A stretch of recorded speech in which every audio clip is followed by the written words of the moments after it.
एक अज्ञात वायरस द्वारा एक व्यक्ति को छोड़कर सभी को मारने के बाद फिलिप मिलर अंतिम जीवित व्यक्ति है। वो पिछले 1 साल से अकेले रह रहा है और वह और लोगों की तलाश में अमेरिका का चक्कर लगाता है। वो हर एक राज्य में जाता है, खाली शहरों की घोषणा करता है और संग्रहालयों से कलाकृतियां और पेंटिंग लेता है। मनुष्यों को खोजने के असफल मिशन के बाद फिलिप अपने गृहनगर टक्सन वापस जाने का फैसला करता है, जहां वह कुछ लोगों को खोजने की उम्मीद करता है। वो हर बिलबोर्ड पर अलाइव इन टक्सन लिखता है। टक्सन में वो अपने जर्जर अपार्टमेंट में जाता है और शहर के अधिक भव्य हिस्से में एक गेटेड समुदाय के लिए अपना रास्ता बनाने से पहले सभी आवश्यक सामान पैक करता है। वो सबसे बड़ा घर चुनता है और उसे अपना नया निवास घोषित करता है। वह अगले कुछ दिन घर को सजाने में बिताता है। सभी प्रसिद्ध चित्रों वाली एक पुस्तक, व्हाइट हाउस की एक चटाई, एक डायनासोर की खोपड़ी, अकादमी पुरस्कार और अरबों डॉलर की कई और कलाकृतियां हैं। हर दिन सोने से पहले फिलिप इतना हस्तमैथुन करने के लिए भगवान से माफी मांगना सुनिश्चित करता है और चाहता है कि वह अपनी मृत्यु से पहले कम से कम एक महिला का चेहरा देखे। शुक्र है कि अभी भी बहुत सारी कार्स हैं जिनका इस्तेमाल वो ड्राइव करने के लिए कर सकते हैं। वो अंडरवियर में किराने की दुकान पर जाता है और बंदूक के इस्तेमाल से टूट जाता है। केवल 1 साल में वो अब पूरी तरह से बुनियादी शालीनता भूल गया है कि उसके पास प्रभावित करने वाला कोई नहीं है। वो सब कुछ भी करता है जो वायरस से पहले सिर्फ एक आवेगपूर्ण विचार था। यह स्टोव में डिब्बे के ढेर को नष्ट करने और सैकड़ों वयस्क फिल्मों को घर लाने जैसा है। समय बिताने के लिए वो खुद के साथ रैकेट बॉल खेलता है, बॉलिंग पिन के रूप में लैंप और एक्वेरियम का उपयोग करता है और अन्य वाहनों से टकराता है। अराजकता उसे एड्रेनालाइन का संकेत देती है और उसे अकेलेपन से निपटने में मदद करता है। लगभग 1 महीने के बाद उसके बाल झड़ना शुरू हो जाते हैं। विवेक की भावना। इसके अलावा उनके जन्मदिन पर अकेले रहना उन्हें उन सभी चीजों की याद दिलाता है जिनकी मैं सराहना नहीं करता था। जब जीवन सामान्य होता है, वह अपनी माँ, अपने जीवन और सामान्य रूप से मनुष्यों को याद करता है। सीन कुछ महीने बाद कट जाता है। फिलिप जिस भव्य हवेली में रहता था वो डंपिंग ग्राउंड में बदल गया है। साइट, यह प्लास्टिक और डिब्बे से भरा होता है जिसे वो कभी साफ नहीं करता क्योंकि इसका कोई अर्थ नहीं होगा। इसे वैसे भी उसने कई दिनों से नहाया नहीं है और जानवर की तरह रहने लगा है। घर में पानी नहीं है और शौचालय प्लास्टिक की बोतलों से ढका हुआ है। इसलिए इसके बजाय फिलिप एक छेद बनाता है। वो पूल को शौचालय के रूप में उपयोग करता है। एक बच्चे के पूल को मार्जरीटास से भरता है और साथ ही साथ पीने के दौरान उसमें स्नान करता है। फिर एक दिन वो बार में जाता है और चेहरे खींचता है। गेंदों पर उन्हें एक नाम और व्यक्तित्व प्रदान करना। वो उनसे ऐसे बात करता है जैसे वे उसके असली दोस्त हों, सिर्फ यह महसूस करने के लिए कि वो अकेला नहीं है। रात में वह गैरी नाम की गेंद को एक कपड़े की दुकान पर लाता है। वो एक पुतले पर प्रहार करता है जिस पर उसका क्रश है। जब उसका हाथ टूट जाता है तो फिलिप अपना दिमाग खो देता है। वो फैसला करता है कि वो अब और नहीं जीना चाहता और अकल्पनीय करने के लिए पास की पहाड़ी पर जाता है। वो याद करने का वादा करते हुए अपने सभी बॉल फ्रेंड्स को विदा करता है, उन्हें अनंत काल के लिए। फिर वो अपनी कार के अंदर जाता है और पूरी गति से पहाड़ी की ओर चला जाता है। अचानक वो दूर से धुआं उठता हुआ देखता है और दुर्घटनाग्रस्त होने से कुछ सेकंड पहले कार को रोक देता है। फिलिप कर सकता है वो जो देख रहा था उस पर विश्वास नहीं कर सका। वो तुरंत धुएं का पीछा करता है और एक ट्रेलर तक पहुंचता है जिसमें स्पष्ट रूप से एक व्यक्ति रहता है। फिर उसने कुछ देखा जो वह देखने के लिए भीख मांग रहा था। पिछले 1 साल के लिए किसी ने अपनी ब्रा को धूप में सुखाने के लिए छोड़ दिया है। फिलिप को इसकी गंध आती है और वह इतना अभिभूत हो जाता है कि वह बेहोश हो जाता है। जब वो उठता है तो देखता है कि एक सुंदर लड़की उसे गोद में लिए हुए है। वह मोहक रूप से उसकी इच्छाओं को पूरा करने का वादा करती है और उसे चूम लेता है। जागने से पहले फिलिप चुंबन का आनंद ले रहा है और महसूस करता है कि वह सपना देख रहा था। लड़की उसके सामने की महिला कम आकर्षक और बड़ी होती है। वो उसे वापस लाने के लिए उस पर सीपीआर कर रही है। वे एक दूसरे से दूर हो जाते हैं। इतने लंबे समय के बाद एक और इंसान को देखकर अजीब लगता है। फिलिप उससे पूछता है कि सुंदर महिला कहाँ है, जब तक कि वो इंगित नहीं करती कि उसे चिंतित होना चाहिए। इसके बजाय उसके गीले जांघिया के बारे में यह पता चला है कि जब वो बेहोश था तो उसने खुद को पेशाब किया।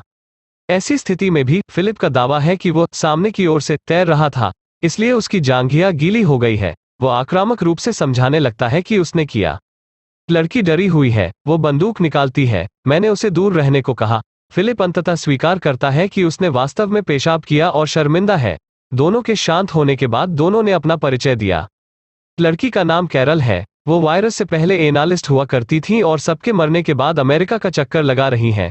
उसने अलाइव इन टक्सन चिन्ह देखा और यह देखने के लिए यहां आई कि क्या वो वास्तव में जीवित अंतिम व्यक्ति थी।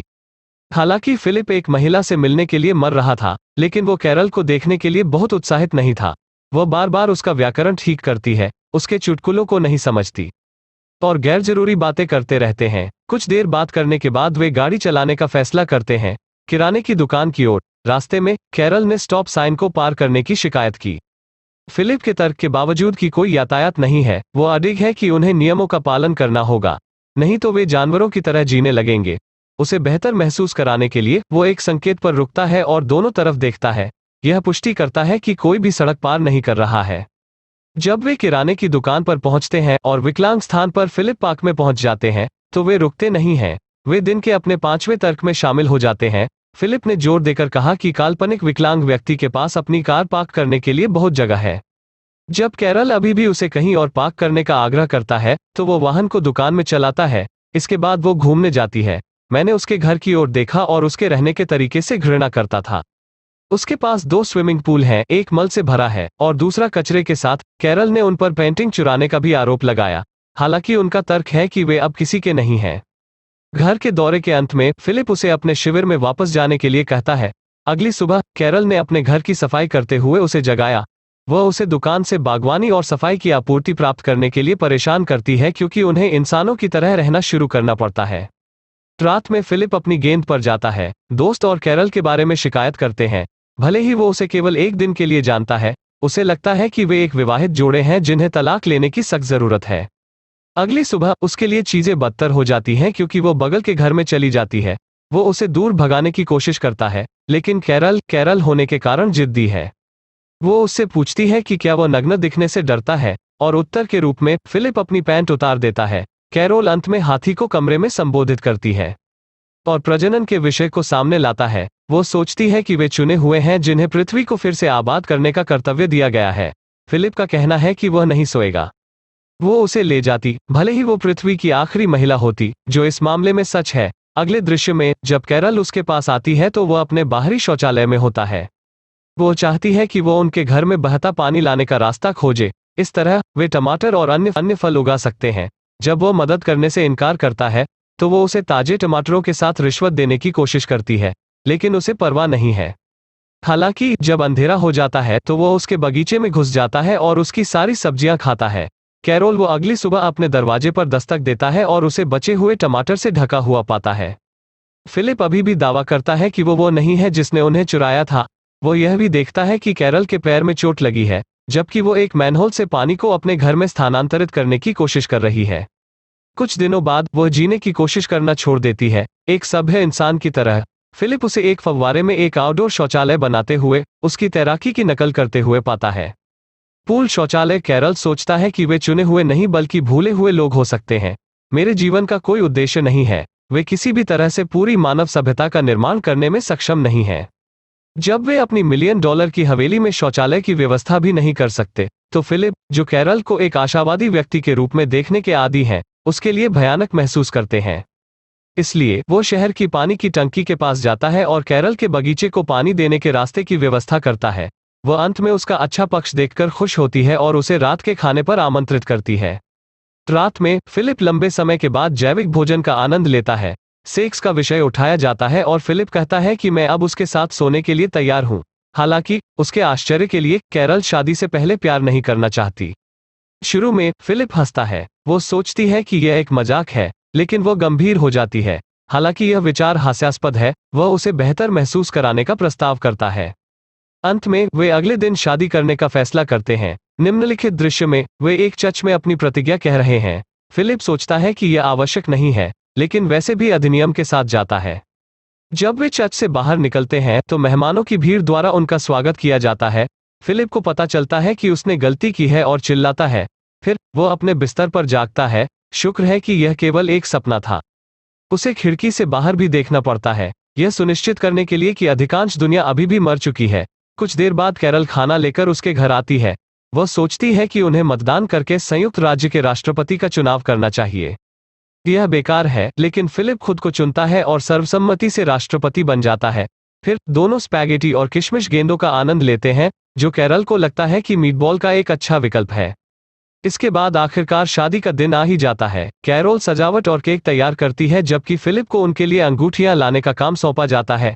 हालांकि अंगूठियां पाने के बजाय वह अपने बॉल फ्रेंड्स के लिए एक बैचलरेट पार्टी फेंकता है। पार्किंग में बेतरतीब चीजों को आग लगा देता है। यहाँ तक वो पुतले को अलविदा कहने भी जाते हैं, उसे बताना कि वो हमेशा उसके जीवन का प्यार बनी रहेगी। दिन के अंत में वो चर्च में जाता है जहाँ कैरल ने एक रिकॉर्डिंग तैयार की है जो उनकी शादी को अंजाम देगी। संक्षिप्त प्रतिज्ञाओं के बाद अंत में अंगूठियों का आदान प्रदान करने का समय आ गया है। यह तब होता है जब कैरल को पता चलता है कि वो उन्हें नहीं मिला। वो महसूस करती है कि वो अकेली है जो इसमें प्रयास कर रही है और शादी को बंद कर देती है। बाद में फिलिप उसके दरवाजे पर दस्तक देता है, उससे बात करने की कोशिश करता है, लेकिन वो जवाब नहीं देती। इसलिए वह तोड़ता है। वो सामने के दरवाजे पर हथौड़ा मारकर घर में प्रवेश करता है। आश्चर्य की बात यह है कि उसने वास्तव में इसे सजाने के लिए प्रयास किया है। उसने उनके लिए एक केक भी तैयार किया है जिसके ऊपर उनकी मूर्ति है। फिलिप उसके बारे में भयानक महसूस करता है। वह उसके लिए खेद व्यक्त करता है। वो यह भी बताता है कि वो वास्तव में उसके व्यक्तित्व को पसंद नहीं करता है या वो खाना पसंद नहीं करता है, लेकिन फिर भी उसे खुशी है कि वो मौजूद है, क्योंकि उसके बिना वह नहीं होगा। क्या मैं अभी जीवित हूँ? ऐसा कहने के साथ फिलिप उसे कुछ खास करने के लिए बाहर लाता है। निम्नलिखित दृश्य में वे एक आभूषण की दुकान में जाते हैं जहां कैरल को वो सभी अंगूठियां प्राप्त होती हैं जो वह चाहती हैं। वे अंत में शादी को अंजाम देते हैं और पति पत्नी घोषित किए जाते हैं। रात में दोनों प्यार करते हैं, लेकिन अनुभव वो नहीं है जो फिलिप ने सोचा था कि यह होगा। कैरल नहीं कर सकती। वो रात भर अजीब टिप्पणी करती है कि उसे लगता है कि वो गर्म है। अगली सुबह वो उसे अपने घर में रैकेटबॉल खेलते हुए पाती है। फिलिप को लगता है कि वो उसे फिर से पकड़ने जा रही है, लेकिन उसके आश्चर्य के लिए वो उसे खेल में शामिल कर लेती है। वे शेष दिन का आनंद उन चीजों को करने में लगाते हैं जैसे फिलिप सामान्य रूप से करता है। वे अग्निरोधक सूट बनाते हैं और एक दूसरे को आग लगाते हैं। वे बियर के डिब्बे पर एक बुलडोजर चलाते हैं और फिलिप की पूर्व प्रेमिका से मिलने जाते हैं, जो एक पुतला है। अपने पति पर मारने के लिए उसकी पिटाई करने से पहले कैरल उससे कुछ देर बात करती है। उन लोगों के लिए पहली बार फिलिप खुश है कि उसने उससे शादी की और सोचता है कि उनका जीवन सहनीय हो सकता है। जैसे ही वे घर वापस जा रहे थे, उन्होंने अचानक एक जंक्शन पर एक लिमो को टक्कर मार दी। चौंक गया फिलिप दौड़ता है और देखता है कि एक खूबसूरत महिला एक कार से बाहर आती है। बस जब उसे लगा कि वह अपनी पत्नी के साथ खुश है, तो उसे अपनी शादी पर पछतावा होने लगा। ऐसे ही और वीडियो के लिए सब्सक्राइब करें। नोटिफिकेशन पर चैनल को मदद करने के लिए लाइक करें। देखने के लिए धन्यवाद। भाग 2 जल्द ही आ रहा है।